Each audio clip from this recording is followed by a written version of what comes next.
नर्मदा जी में नाव चल रही है, गंगा जी में नाव चल रही है, नदी में, तालाब में, समुद्र में नाव चल रही है। चारों तरफ पानी पानी है। नाव डूबेगी क्या? नहीं। नाव कब डूबेगी? चारों तरफ पानी है तब तक नाव नहीं डूबेगी, पर पानी जब नाव में भराना चालू हो जाएगा तब नाव डूब जाएगी।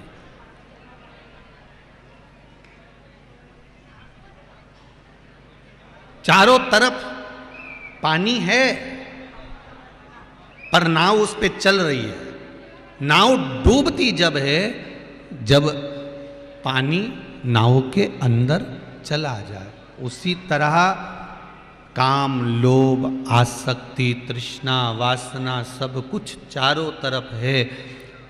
सब जगह पर निंदा, बुराई, काम, लोभ, तृष्णा, आसक्ति, छल, कपट, बेईमानी चारों तरफ है।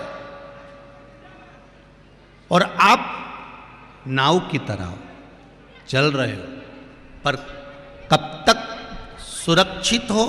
जब तक ये काम, लोभ, आसक्ति, तृष्णा, वासना बाहर है तब तक आप सुरक्षित हो।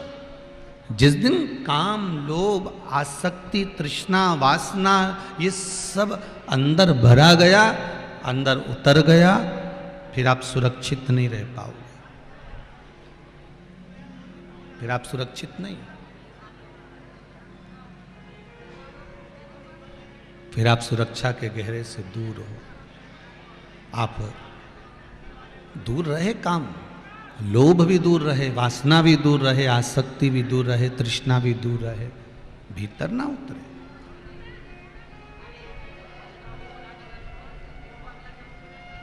ये मन बड़ा चंचल है, कैसे तेरा भजन करूं, जितना इसे समझाऊं उतना ही मचलता है। महाराज ये मन बड़ा विचित्र है, इसको जितना समझाने का प्रयास करो ये उतना ही मचल जाता है। इसको जितना समझाने का प्रयास करो ये उतना ही मचलता है। इसको समझाए तो समझाए कैसे?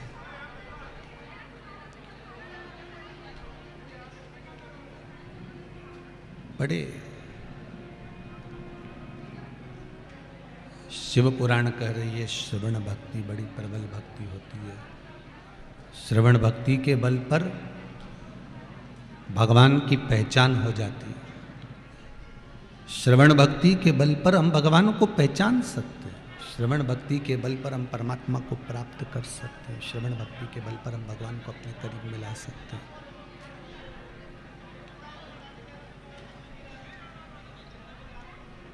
सुनो, हम ये भी नहीं कहेंगे कि आप 24 घंटे कथा सुनो। हम तो ये कहेंगे कि आधी में पुनि आध, रिटर्न सही करिए, रिटर्न आलवा, आधी में पुनि आध। हम तो ये कहेंगे कि आधी से भी आधा क्षण भी अगर आपको मिल रहा है, एक पल, एक घड़ी, एक क्षण भी अगर आपको मिल रहा है तो आप उतने में भी भगवान को प्राप्त कर सकते हो। दो तरह के लोग होते हैं, एक 24 घंटे माला पकड़कर बैठते हैं और एक कुछ क्षण के लिए भगवान का नाम ले लेते हैं। दो तरह के संत, दो तरह के साधु, दो तरह के तपस्वी, दो तरह के साधक, दो तरह के उपासक होते हैं महाराज, जो आपको एक तो माला पकड़, आपके पुराने समय में आप देखेंगे जितने जितने ऋषियों को उठाकर देखेंगे, जितने संतों को उठाकर देखेंगे, जितने आप साधु सन्यासियों को उठाकर देखेंगे तो उनके चरित्रों का स्मरण करेंगे तो वो जो संत हुए हैं वो घोर तप में लगे रहते थे, साधना में डूबे रहते थे, साधना किया करते थे, तप साधना में लगे हुए हैं, माला जप रहे हैं, भजन कर रहे हैं। और उसके बाद के जो संत हुए हैं, मीरा, कर्मा, नामदेव, ध्रुव, प्रहलाद, रामकृष्ण परमहंस जी, तुकाराम जी, नामदेव जी, श्रीमद वल्लभाचार्य जी, श्रीमद रामानुजाचार्य जी, भारत की भूमि के फिर जो संत हुए, इन्होंने बहुत समय तक माला नहीं पकड़ी, इन्होंने बहुत समय तक भजन पकड़ा। इन्होंने बहुत समय तक भजन को पकड़ने का प्रयास किया।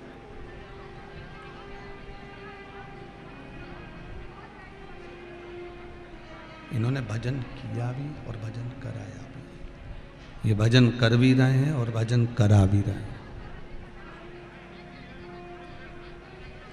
श्रीमद् वल्लभाचार्य जी ने पुष्टि मार्ग को आगे बढ़ाते हुए परम भगवदीय वैष्णव जन को ठाकुर जी की सेवा की ओर मोड़ा है कि तुम भी वैष्णव बनो। जैसे शंकर भगवान राम और कृष्ण को नहीं छोड़ते, उसी तरह तुम भी मेरे ठाकुर को मत छोड़ो।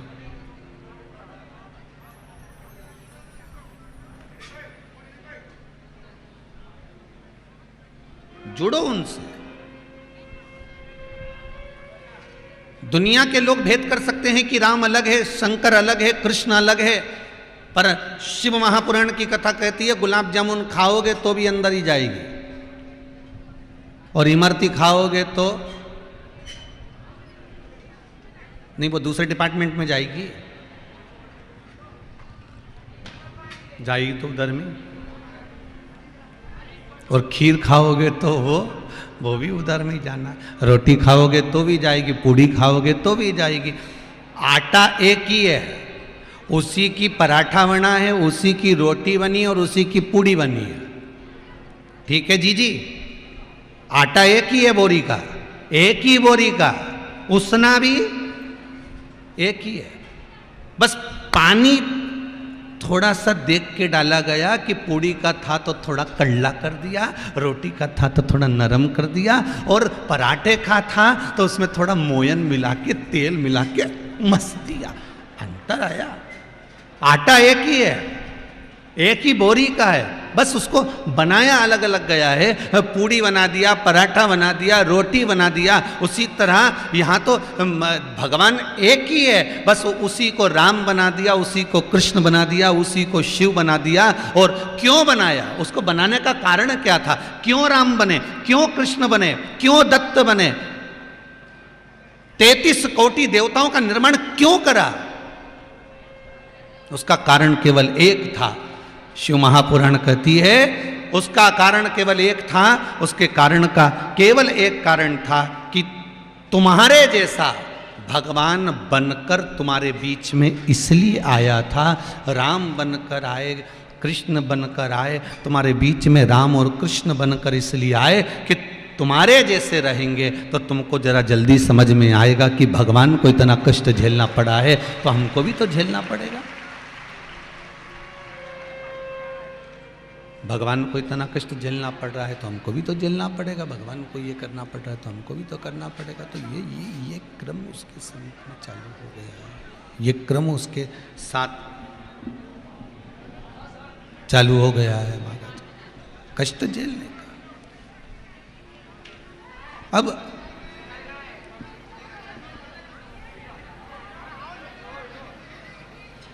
हम तो एक बात कहते हैं, तुम कुछ भी खाओगे वो पेट में जाएगा। उसी तरह तुम राम गाओ, चाहे कृष्ण गाओ, चाहे शिव गाओ, जाना वही है।